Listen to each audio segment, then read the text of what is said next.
Hey guys, Ariel here. It's been a few days since you've seen a video from me, and this is why. Even though I live in an area with a ton of wildlife and get to see lots of cool things pretty often, this was a really big first for me. I know it's kind of distant, but that is a mountain lion feeding on an elk carcass. I don't have any idea if the cat killed the elk, or if wolves did and the cat took over, or if the elk had died entirely on its own, or what happened to it. But I have spent quite a few hours in the last several days being staked out with a lot of other people as well, and watching for. There was two cats at one point. I unfortunately missed seeing that myself. I got to see this one, which is the smaller one, probably a female. There was a male there with her earlier. But anyway, even though it's at a great distance, people always ask me how far I am from things.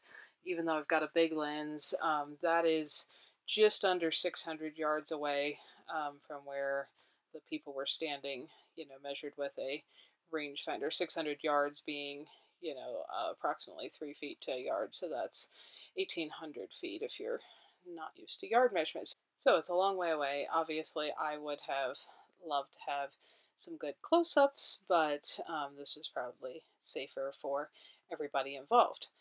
I know it's a bit difficult to see, but that is based on, the average weight of a female mountain lion, probably a 90-pound kitty cat, and she is having a meal. This is how predators survive. And in a minute here, you're going to see her stand up and kind of walk around the carcass and find a different place to feed from. It's always amazed me. Like I said, I haven't seen one in person in the wild before, but how wild, and huge cats, their mannerisms and movements look just exactly the same as a tiny little house cat. So I got to spend a lot of hours standing around saying nothing, and then a couple hours standing around watching her. And I've tried to edit that down to a reasonable amount of minutes of, when there was actually a cat there and when she was doing something instead of just laying perfectly still. And so if you're watching this, you're probably going to get a much better view than anybody who is actually there in person, but getting to see one in the wild was pretty amazing. I do have them around my house. This is not right at my house, but I have seen tracks here at my home. I've seen tracks when I've been backpacking various times. I woke up with fresh snowfall one time and had cat tracks right around the tents of myself and my friends that I was camping with. So I know I've been around cats. I've just, they're pretty shy, so you don't usually get to see them. So this was pretty special. In all the years I've lived in this area, like I said, I've never personally seen one before. So this was special for me, and special enough knowing there was a chance of seeing a cat or two and seeing them again, for me to spend a lot of hours in the last few days staking out this location and hoping for another glimpse, including getting up at 5 something in the morning to be there to see anything that might be around at the first rays of light, and so on. So that's my excuse for not having any videos for a couple days, but I thought you guys might enjoy this. And like I said, I know when I see the viewer numbers, I know way less of you watch wildlife than tiny house videos, but this was special to me, so I wanted to share it in case anybody else would enjoy the same thing. Because I think it's pretty awesome to get to watch all the different kinds of wildlife and their lifestyles and what they do and how they survive and interact with each other, even though not all of those interactions are pleasant. This is nature, and I find it amazing to watch. So if you feel the same, I've got a lot more minutes of her hanging out here. I kept shooting until it was pretty close to pitch dark, so the quality kind of continues to go downhill over time, but I thought people other than me might enjoy getting to watch just a, spectacular wild animal doing her thing. Enjoy.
Hey folks, this is Ariel. I love capturing the natural beauty and wonderful wildlife I'm surrounded by and getting to share those moments with others. If you're interested in more of my work, click the circle to subscribe, and to follow my photography or purchase photos, check out the links below. Thanks for watching.